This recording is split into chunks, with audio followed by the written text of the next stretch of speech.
tetaplah bersama kami di program dakwah Sendal Banjarmasin, jendela informasi Islam. Terima kasih Anda masih bersama dengan Radio Dakwah Masjid Raya Semarang tadi Banjarmasin dengan frekuensi 483 kHz. Teruslah bersama kami di Radio Dakwah Masjid Sabiran Mustaqim Banjarmasin.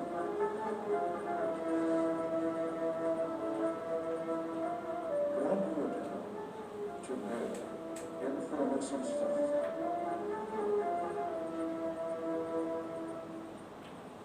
Assalamualaikum warahmatullahi wabarakatuh.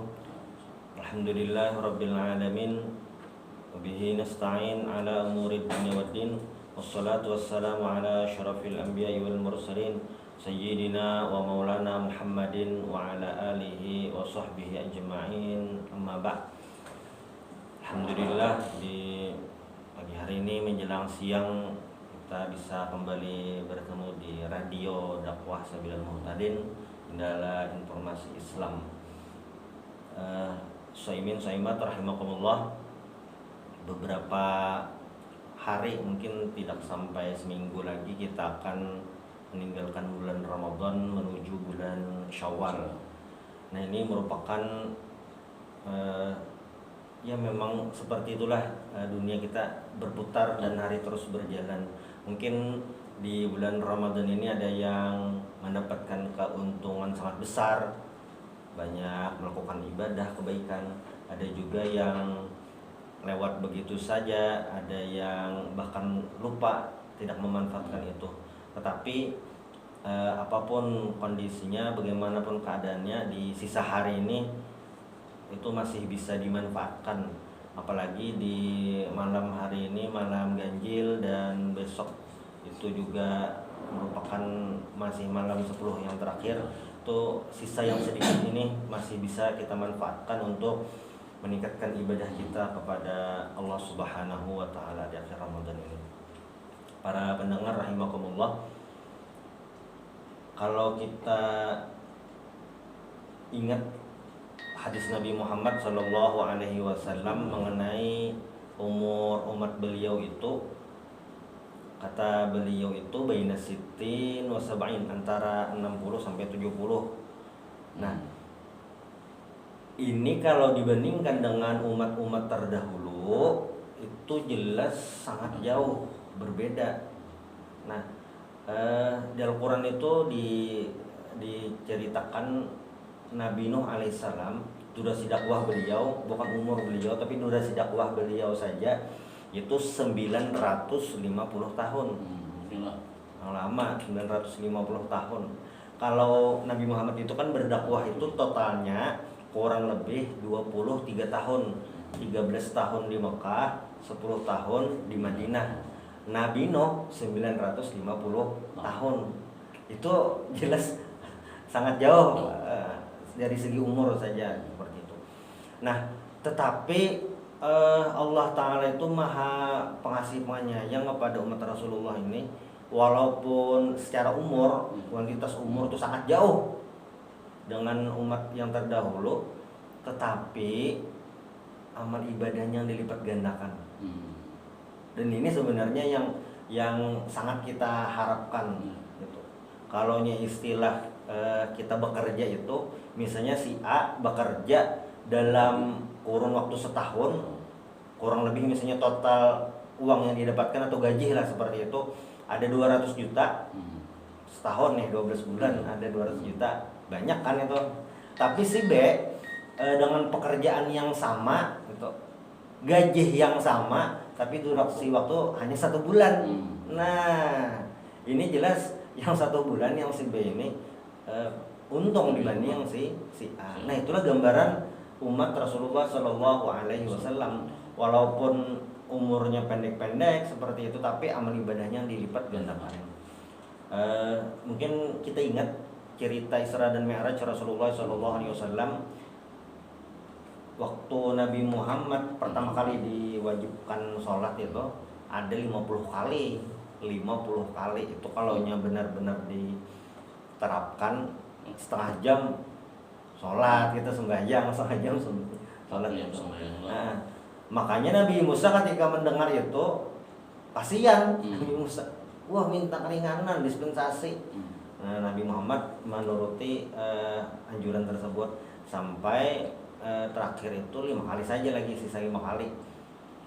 Dan walaupun cuma 5 kali, tapi pahalanya tetap 50 kali. Nah, ini hitungan dasar itu. Itu hitungan dasar yang hari-hari biasa. Bulan Ramadan itu dilipat gandakan lagi.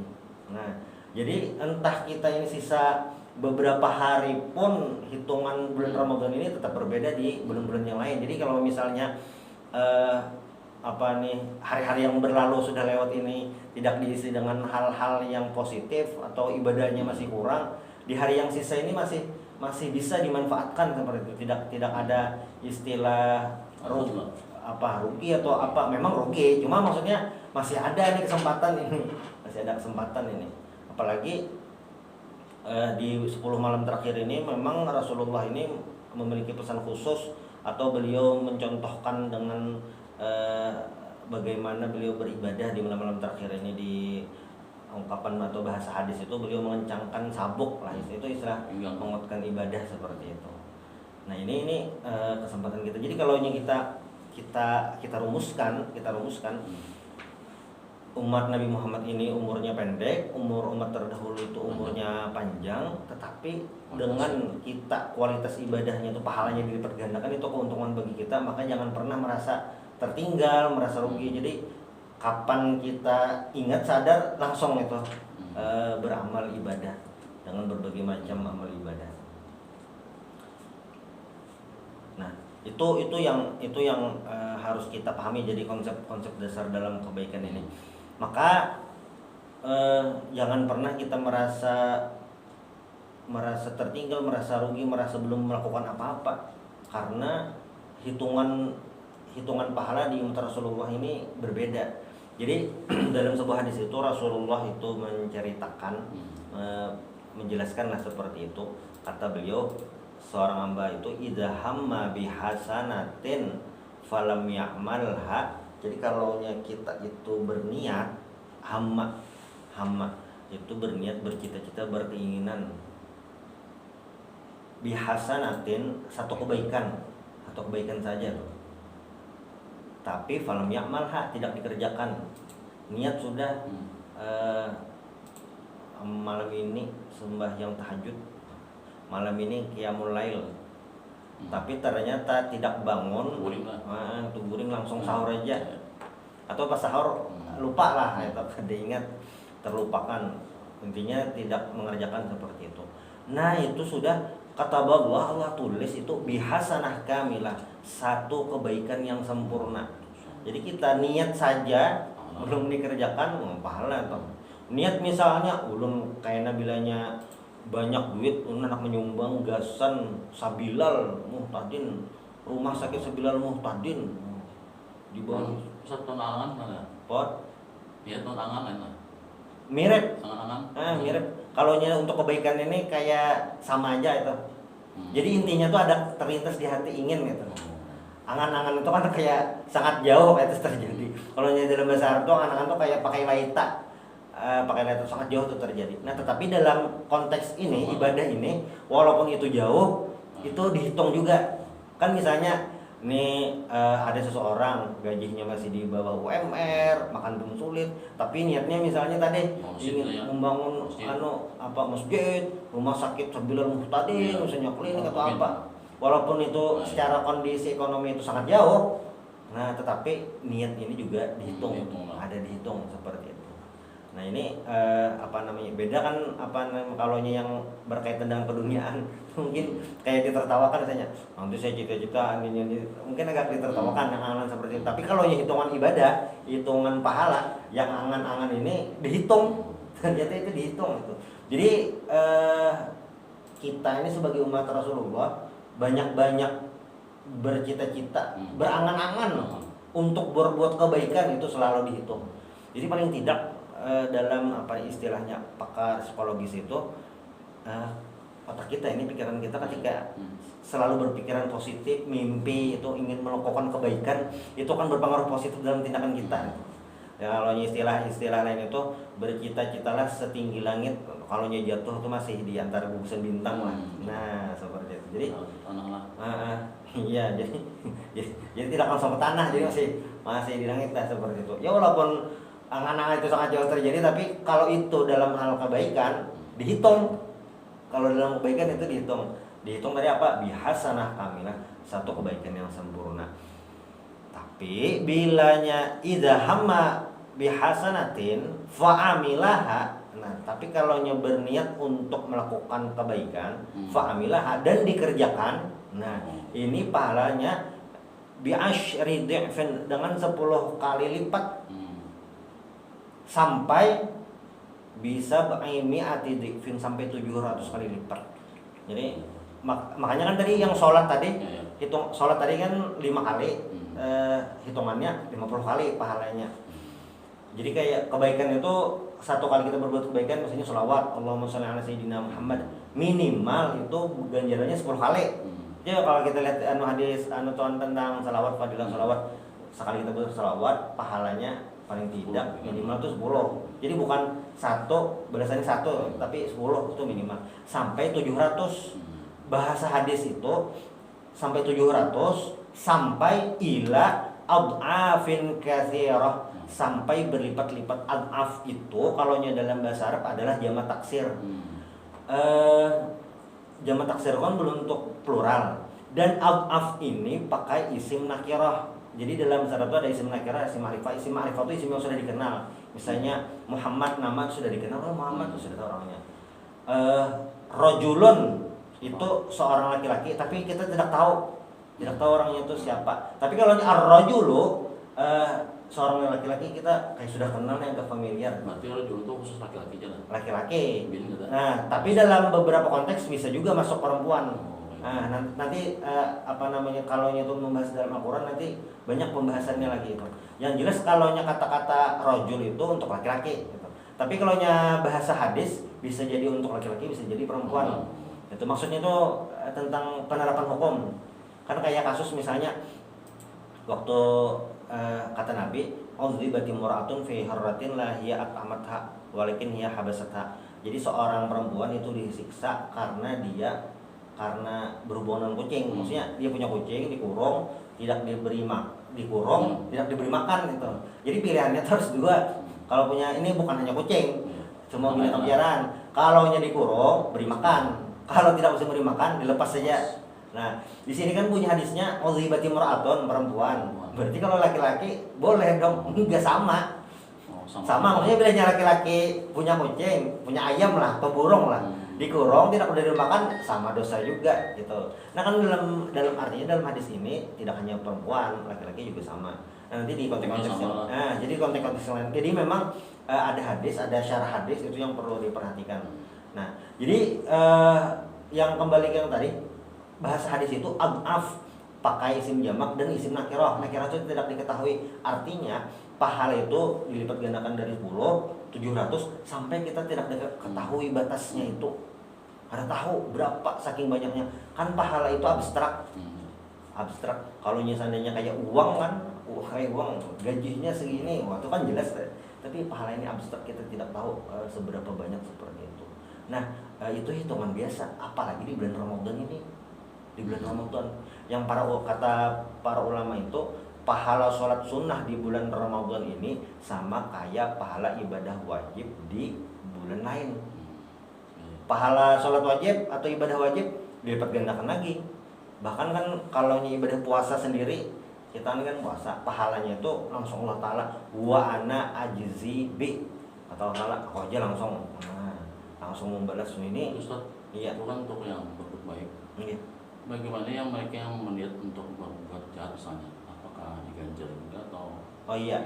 Nah, berniat berbuat jahat. Nah, itu sambungan. Nah, iya. Jadi berniat berbuat jahat. Itu masih sambungan hadisnya. Idza hamma bisayyi'atin falam ya'malha. Jadi apabila berniat nih, berniat Iya. malam nih hendak mencuntan, malam ini hendak 4 tarawih mencuntan sandal urang. Kan ambil yang baik, buang yang buruk. Sandal salahnya tadi. Niat deh nih, memang niat. Puasa coba niat mencuntan sandal atau mengambil sandal. Memang niat, niat lah. Turun ke masjid itu niat. Tapi falam ya'malha, sampai di masjid tidak jadi. Itu apa? Tidak jadi, maksudnya tidak jadi berbuat kejahatan ini apapun lah. Anda korupsi, kerja deh misalnya. Pokoknya apapun kejahatan. Itu apa? Itu Allah Ta'ala tulis hasanah kamilah, dapat 1 kebaikan. Jadi niat berbuat jahat nih sudah niat, tidak jadi, itu dapat 1 kebaikan. Nah, kalau fa'amilaha, kalau berniat sudah berencana lalu dikerjakan, itu ditulis fa'amilaha, dia kerjakan, maka ditulisnya apa? Sayyi'ah wahidah, 1 kejahatan saja. Nah, tidak berlipat ganda itu. Ini hitungan dasar. Hitungan dasar itu maksudnya konsep dasarnya seperti itu. Nanti ini bisa berubah sesuai situasi dan kondisi. Maksud situasi dan kondisi itu apa? Nah, jadi ini di apa namanya, dari sisi lain lagi. Kan dosa itu ada dosa besar, ada dosa kecil. Dosa besar ada dosa kecil. Nah, mencuntan itu kan mencuri lah, itu kan dosa lah, termasuk dosa besar lah seperti itu. Kenapa jadi dosa besar? Karena kan mencuri itu dalam batas tertentu, kalau dalam hukum Islam dipotong tangan, gitu. Artinya masuk dosa besar. Jadi rumus dosa besar itu kalau ada apa nih, janji neraka, siksaan di entah di hadis atau di Al-Qur'an itu, atau di bahasa hadis itu la'ana, itu dosa besar. Mencuri kan dosa besar. Secara dasar mencuri itu dosa. Nah, seperti itu. Tapi ketika seseorang mencuri kepada seseorang yang kaya banget, pokoknya kalau dia kehilangan 5 juta lah, itu tidak apa-apa, ya tetap mencuri namanya. Dibandingkan dia mencuri kepada orang yang lagi kena musibah, lagi kebakaran, miskin lah, lagi miskin, kebakaran, hartanya lagi misalnya sisa kalung emas 3 gram, itu dicuntannya, diambilnya. Nah, walaupun sama-sama mencuri, cuma hitungan dosanya ini beda. Kalau yang tadi hanya dosa mencuri, mungkin yang pemilik rumah biasanya bahkan bisa tidak tahu kalau ada yang hilang. banyak harta lah. Ini ya. Tapi yang contoh kedua tadi, ya, dia sangat merasa dan mungkin itu satu-satunya saja. Nah, walaupun sama mencuri, hitungannya itu beda lagi. Itu beda.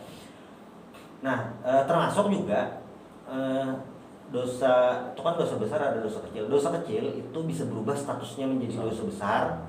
Ada paling tidak ada dua catatan. Catatan pertama, dosa kecil tadi rutin dia kerjakan, istiqomah jangan dosa kecil. Kan dosa kecil itu kayak melihat aurat entah laki-laki atau perempuan lah, seperti itu. Itu kan dosa kecil lah, seperti itu. Rutin dikerjakan. Rutin itu maksudnya secara sengaja lah itu. Nah, itu bisa menjadi, catatannya bisa menjadi dosa besar karena dia rutin. Rutin itu kan ada jadwalnya atau apalah, seperti itu. Nah, catatan kedua, dosa kecil tadi bisa menjadi dosa besar kalau diremehkan. Tidak apa-apa, dosa kecil bisa pakai wudhu juga hilang gitu. Memang dosa kecil itu bisa hilang dengan berwudhu, bisa hilang dosa kecil. Sholat sunnah bisa menghapus, apalagi yang kan bisa kita yang istighfar banyak istighfar ya. Bahkan istighfar itu kan memang minta ampun, ini tidak minta ampun. Jadi dosa kecil mengerjakan kan wa'at bi'is sayyi'atal hasanata tamhuha. Hadisnya itu kalau yang berbuat kejahatan langsung berbuat kebaikan, itu menghapus. Kayak puasa sunnah itu kan menghapus dosa. Kayak kita puasa hari Arafah, hari Asyura itu kan menghapus dosa tuh. Itu yang dosa-dosa kecil. Jadi misalnya belum sempat beristighfar, tapi dia melaksanakan misalnya wudu, sholat sunnah, itu secara otomatis menghapus dosa kecil. Nah, tapi kalau dosa kecil ini diremehkan, statusnya berubah juga jadi dosa besar gitu. Nah, sama kayak membuka aurat, dosa kecil lah gitu. Tapi kalau yang dilakukan itu oleh tokoh misalnya, nah itu istri ustadz, aurat misalnya, nah bisa jadi besar, jadi fitnah masyarakat kota Banjarmasin. Gini ustadz ya kasih tuh kamari. Mau diulang misalnya. Nah itu bisa berubah. Makanya jadi ustadznya kayak dua sisi mata uang gitu. Bilanya kebaikannya jalan, pahalanya banyak atau bilanya dosa sama itu. Sama itu kayak artis juga bilanya bayarannya tinggi, pas lagi jatuh lagi ada kasus masalah sama tuh bisa jatuh juga sama. Nah itu jadi itu hitungan dasar dosa yang seperti itu tadi. Itu hitungan dosa. Jadi kalau hitungan dasarnya dosa tadi satu saja, kalau pahala langsung 10 seperti itu. Nah cuma ya tadi tergantung situasi dan kondisi, maka posisi seseorang itu menentukan hitungan pahalanya tadi. Artis ini kan macam-macam. Macam-macam kan, maksudnya macam-macam tuh ada yang penyembayang, ada yang ada yang rajin salat, ada yang tidak. Tapi ketika artis itu secara jelas, maksudnya ketika dia tampil di depan publik atau apalah itu menunjukkan kesalehannya itu, maksudnya menunjukkan kesalehannya, misalnya sebelumnya dia membuka aurat lalu dia menutup aurat dan itu menjadi inspirasi masyarakat Indonesia, ada kecipratan pahala. Padahal kan kalau yang kita orang biasa nih berjilbab biasa.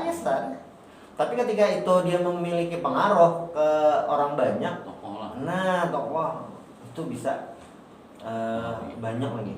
Itu sama kayak seorang guru misalnya, ketika dia punya ilmu untuk diri sendiri, ya terbatas untuk diri sendiri. Tapi ketika dia punya ilmu, diajarkan, itu akan terus mengalir. Makanya ketika ada ilmu itu harus disampaikan, salah satunya supaya ada amal jariah seperti itu. Nah ini yang di bulan Ramadan, walaupun ini bisa hitungan jam, maksudnya tidak sampai seminggu lah, tapi itu tetap bisa kita manfaatkan. Apalagi konsep yang hitungan pahala ini tidak hanya khusus di bulan Ramadan, di bulan lain pun yang hitungan berbuat baik minimal dapat 10 kali lipat, ini di luar bulan Ramadan juga seperti itu. Nah maka tidak ada salahnya kita tetap beribadah, meningkatkan ibadah itu walaupun tersisanya beberapa hari seperti itu. Nah ini makanya sayang sekali kita kalau di akhir bulan Ramadan ini jalan-jalan ke tempat perbelanjaan. Nah iya makin ramai Iya, jadi kalau kita jalan-jalan nih di malam kota Banjarmasin itu, di jalan tuh memang ramai itu. Kalau ramai pulang taraweh, ramai majelis taklim atau apalah, iya bagus lah. Tapi kayaknya tuh ramai karena emang macam-macam tempat-tempat yang rekreasi atau apalah itu. Nah, dan sayangnya mereka ya ada yang sholat isya, ada yang tidak. Ada yang apalagi yang tidak tarawih, macam-macam. Maksudnya momen ini tidak dimanfaatkan dengan baik lah. Paling tidak di bulan Ramadan ini kita harus latihan untuk beribadah seperti itu. Karena tujuan bulan Ramadan ini kan untuk selain ini lumbung pahala, lumbung kita beribadah, bulan Ramadan ini juga tempat kita latihan. Jadi Ramadan ini kayak dua fungsi. Satu, bisa itu jadi tempat untuk kita banyak menggenjot ibadah, banyak pahala, atau itu bisa jadi tempat kita latihan untuk menghadapi 11 bulan berikutnya. Nah itu paling tidak kan Ramadan bisa kita jadikan tempat latihan meningkatkan ibadah lah. Itu misalnya yang sebelum sholat malam sholat malam itu. Karena kalau bulan-bulan lain siapa yang bangun tengah malam itu? Kalau puasa kan tidak bangun tengah malam, tidak sahur, rugi itu maksudnya. Nah itu jadi di sisa hari ini memang harus benar-benar harus kita manfaatkan itu, agar yang di ayat 183 surah Al-Baqarah la'allakum tattaqun itu kita masuk dalam kategori tersebut. Nah ya paling tidaklah kita berusaha lah untuk menggapai itu. Paling tidak kita bisa menggapai la'allakum tattaqun itu, karena kan di awal ayat tersebut ya ayyuhalladzina amanu, panggilan Allah Ta'ala itu khusus. Puasa ini hanya untuk orang-orang yang beriman saja itu. Dan endingnya dari ayat ini la'allakum tattaqun, ini berarti bagi orang yang beriman menjalankan puasa dengan baik dan benar. Nah, kalau kita belum bisa memenuhi kriteria itu, paling tidak kita ada usaha lah. Ada usaha. Karena usaha ini juga dihitung bagian dari ibadah juga, ada hitungannya tuh. Nanti di hadis lain kan seseorang yang berjalan ke masjid makin jauh pahalanya makin banyak. Kan ada sahabat Nabi tuh rumahnya tuh dekat dengan masjid Madinah. Bukan dekat sih, jauh, salah. Rumahnya tuh jauh dari masjid Madinah. Lalu dia ceritakan kepada Nabi ini ingin lebih dekat lah supaya lebih mudah. Lalu Nabi ceritakan sejauh apapun kamu itu ada hitungan ibadahnya, pahalanya tuh. Makanya yang kita naik haji dari sini beda hitungan pahalanya dengan orang-orang yang orang Arab yang misalnya di Suriah, Syam, Yordania naik hajinya. Kenapa? Karena kita kan jauh gitu. Jadi ada hitungannya, ada hitungan pahalanya. Apalagi kalau orang-orang tua dulu kita itu naik haji itu pakai kapal, wah itu setengah tahun lah, lama sekali itu. Yang ya harapan hidup untung-untungan kok melewati Samudra Hindia itu makin besar seperti itu. Jadi tidak ada yang rugi kita lakukan, asal dalam hitungan ibadah itu tidak ada yang kegagalan adalah keberhasilan tertunda, tidak ada yang seperti itu, karena proses itu bagian dari ibadah. Nah, kita kan tahu ketika Siti Khadijah radhiyallahu anha itu membantu Nabi luar biasa, dan saat beliau meninggal dakwah Islam itu belum kelihatan berhasilnya, tahun 10 kenabian, tapi itu sudah masuk hitungan. Nah, jadi ukurannya bukan berhasil atau tidak, tapi usaha itu. Kalau seandainya pengorbanan itu yang jadi ukuran, kalau jadi ukuran untuk keberhasilan, maka yang paling gagal itu Nabi Nuh. Soalnya beliau itu dakwahnya 950 tahun, umatnya menurut riwayat 80 orang. 950 tahun nih, umatnya 80 orang, berarti setahun itu berapa orang tuh? Nah, tapi ternyata Nabi Nuh itu dipuji karena kesabarannya. Itu jadi ini luar biasanya Allah Ta'ala, apalagi kepada umat Rasulullah nih. Kita berhasil mengerjakan ibadah, ada hitungannya. Cuma berniat ada hitungannya. Lalu prosesnya itu juga ada hitungannya. Jadi kayak tidak ada gagal nih. Tidak ada gagal. Jadi kayak tadi kan misalnya berniat ingin membangun rumah sakit, ingin membangun sekolahan, ingin membangun masjid, di tengah jalan tidak sampaian karena meninggal atau apa seperti itu. Ya proses itu juga ada hitungannya. Nah, maka tidak ada rugi lah itu, tidak ada rugi. Mas itu mungkin jadi umat Nabi Nuh sedikit, apakah teknik caranya menyebarkan agama apa jadi yang mungkin banyak faktornya yang menyebabkan hal tersebut. Bisa jadi karena faktor umatnya itu kan bandingannya sama seperti ini. Nabi Muhammad banyak itu pon umatnya kan banyak umatnya keras, sulit. Kalau yang penduduknya memang sedikit kan, karena waktu itu manusia masih belum banyak gitu. Cuma bisa jadi ini saya sebutkan bisa jadi karena tidak ada nas yang jelas kenapa itu sedikit. Karena kan yang namanya hidayah itu di Al-Quran kan sebutkan, Allah Ta'ala memberitahu kepada Nabi Muhammad, innaka la tahdi man ahbabta walakinnallaha yahdi man yasha. Jadi hidayah itu memang milik Allah. Jadi seberapapun kerasnya seorang ulama, bahkan nabi, itu tidak bisa memberikan hidayah, karena hidayah itu hanya milik Allah. Contohnya itu Nabi Muhammad saja. Nabi Muhammad itu selama di Mekah dakwah itu stagnan. Di Mekah 13 tahun itu stagnan. Baru berubah dakwah Nabi itu saat bertemu dengan orang Madinah. Dan orang Madinah pun waktu musim haji itu Nabi bertemu itu awalnya itu cuma 6 orang. Sedikit 6 orang, tidak sampai 10 jari. 6 orang. Tapi 6 orang itu yang pulang ke Madinah mengabarkan kepada teman-temannya, lalu ada perjanjian Aqabah 1, 2, lalu berubah Madinah itu. Padahal selama 13 tahun itu jumlah kaum muslimin itu sangat terbatas, sulit bergerak gitu. Nah zaman Nabi Nuh berarti sama, kurang lebih seperti itu. Jadi kondisi umat itu memang Allah yang mengatur gitu. Sama dengan Nabi Musa alaihissalam seperti itu juga. Kok umatnya sulit diatur, ya memang Allah Ta'ala sudah memilihkan orang seperti itu agar jadi pelajaran seperti itu, dan disesuaikan juga kan. Dalam sebuah di ayat itu kan, izhab anta wa rabbuka inna hahuna qaidun. Ketika Nabi Musa alaihissalam mengajak umatnya untuk berjuang, ternyata jawaban umatnya itu izhab anda saja yang pergi, wa rabbuka, dan Tuhanmu, inna hahuna qaidun, kami duduk aja di sini. Nah seperti itu maksudnya, beratnya seperti itu. Jadi kata apa namanya nih, kata malaikat itu nanti di hari kiamat ketika Nabi bertanya kan, itu Nabi siapa, umat siapa. Jadi macam-macam, ada yang Nabi itu datang 4 orang, ada yang 20, ada yang Nabi itu sendirian gitu.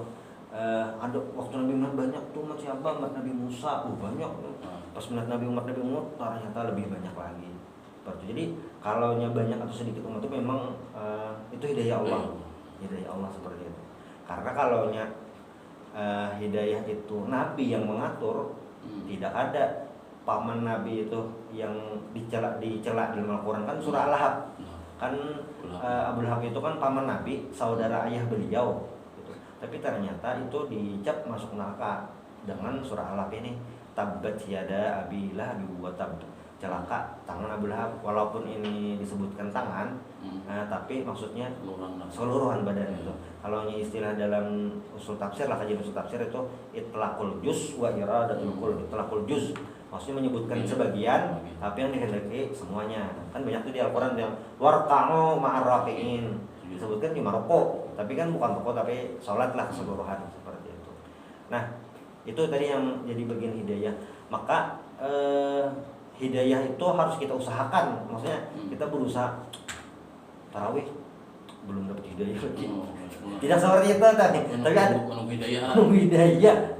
Ayo kita puasa besok, belum dapat hidayah. Tidak seperti itu. Jadi ada usaha lah. Ada usaha. Makanya di ayat yang itu kan Allah Taala berfirman, innallaha la yughayyiru ma biqaumin hatta yughayyiru ma bi anfusihim. Jadi ada ikhtiar.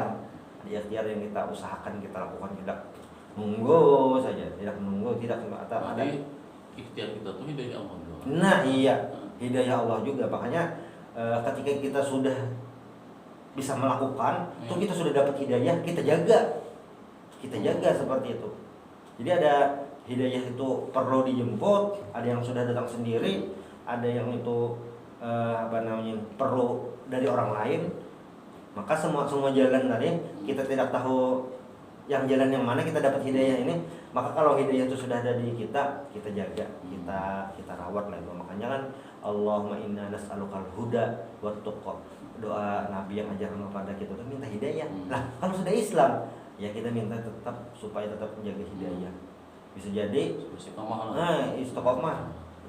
Jadi itu tidak ada istilah kita tidak minta kepada Allah, tetap kita minta tadi. Jadi yang dari awal yang hitung-hitungan pahala, berlipat pahala yang kita dapatkan sebagai umat Rasulullah, itu muaranya memang di hidayah itu. Dan hidayah ini memang hal yang kita tidak meminta, bisa diberi seperti itu. Maka kalau seperti itu kita jaga. Nah, kalau kita belum mendapatkan, maka kita meminta. Nah, seperti itu. Jadi kayak itu rahasia, memang rahasia Allah Subhanahu wa taala. Dan ini juga kalau kita lihat di hadis lain itu yang mengenai penciptaan manusia lah itu. Waktu itu hadisnya diriwayatkan oleh Abdullah bin Mas'ud, qala as-sadiqul masduq, kata beliau, qala Rasulullah sallallahu alaihi wasallam as-sadiqul masduq.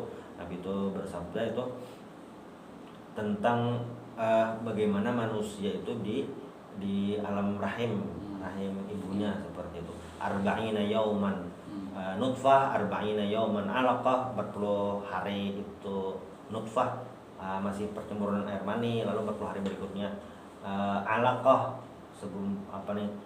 segumpal darah, lalu arba'ina yauman itu mudghah, daging. Nah setelah itu baru ada MOU. MOU mengenai bagaimana rezekinya, umur itu sampai asyaqiyun am sa'idun, apakah dia celaka atau dia beruntung nanti di dunia. Nah itu sudah ada itu. Tapi kan kita lupa nih itu. Nah tapi di hadis lain ada juga ya menyebutkan kullun muyassarun lima khuliqalah. Jadi setiap orang itu dimudahkan jalan mana yang akan dia pilih.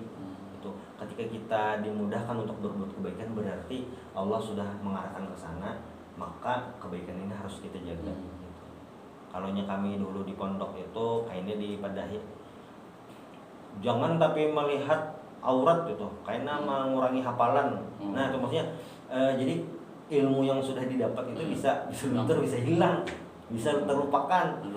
Nah karena dosa itu. Nah sama hidayah juga.